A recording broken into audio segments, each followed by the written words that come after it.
Finally guys म जाँदैछु आज मार्केट एक्लै अनि मलाई चाहिँ धेरै सामानहरू लिन छ अनि के कस्तो हुन्छ देखेकोले देखिहाल्नु भयो थाहा नभएकोले चाहिँ हेर्नु है त।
आज मैले के सपिङ गर्छु ल हेर्नु है त कता गयो यो बास्केटै ल्याउन बिर्सेछु क्या मैले हेरेँ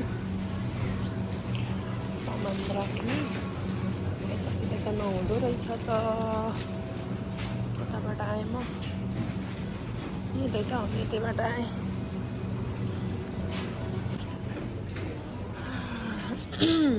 यहाँ रहेछ बास्केट यसमा लग्नु पर्यो। वाउ कति राम्रो फुल ल हेर्नुहोस् यहाँ कति राम्रो फुल छ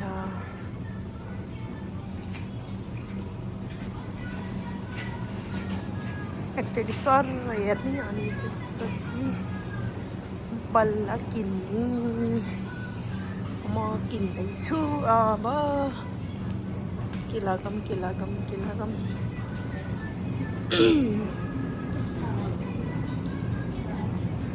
मलाई चाहिँ एकदम चिकन ससेस खान मन लागेको कति टाइम भयो थियो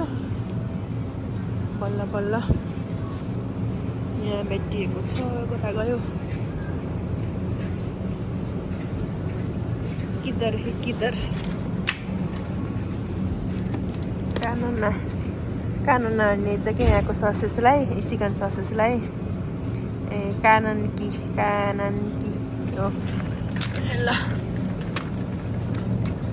मैले सुरुवात गरेँ एउटा किनेर यहाँ छ नि के खान मन लाग्छ अब यस्तो भोक लाग्यो अब नबोलम यस्तो आयो मैदाका डल्लो खायो यसरी यो मैदा त हो नि यो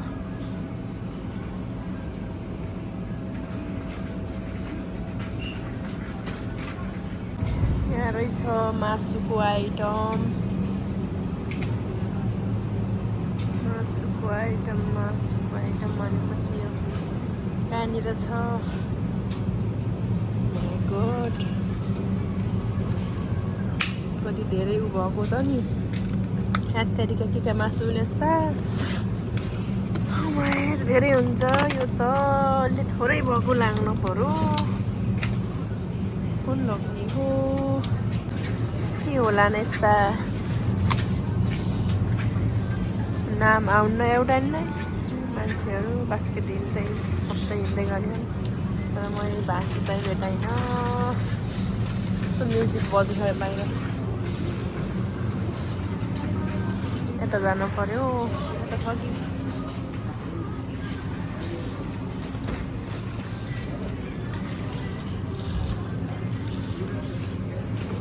छन् पिउने नि आइसक्रिमका आइटम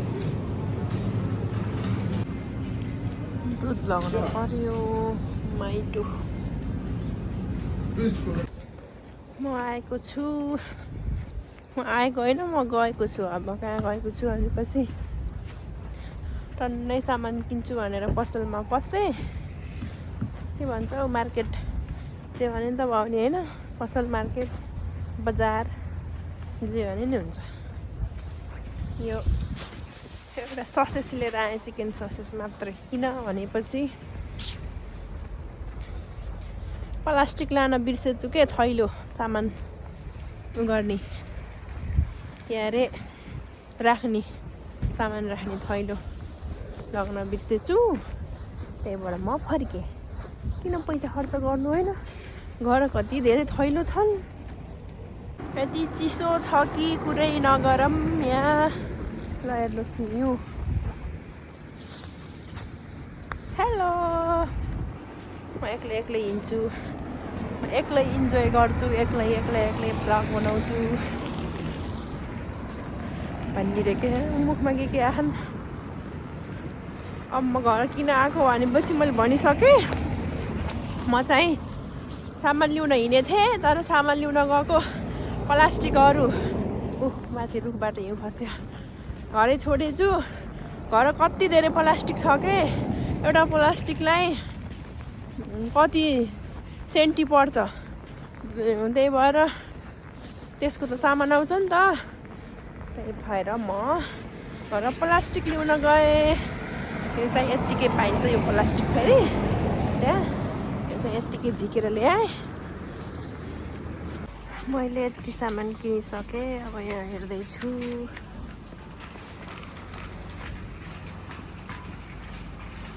फाइनली गाइज म त घर आएर चाउचाउ बनाएर खाइसक्न लागेँ, तर भिडियो चाहिँ मैले कन्टिन्यू गर्न बिर्सेछु, किनभने अब दिनदिनै भिडियोहरू राख्ने भए पो याद हुने रहेछ। अनि त्यसपछि त्यही पनि यस्तो बनाऊँ न त, टाइम पास हुन्छ अनि मेमोरी पनि हुन्छ। अनि यसो बाहिर गएको बेलामा भिडियो बनाएर यसो राख्छु भने लास्टमा मैले इन्डिङ गर्ने सधैँ बिर्सिन्छु।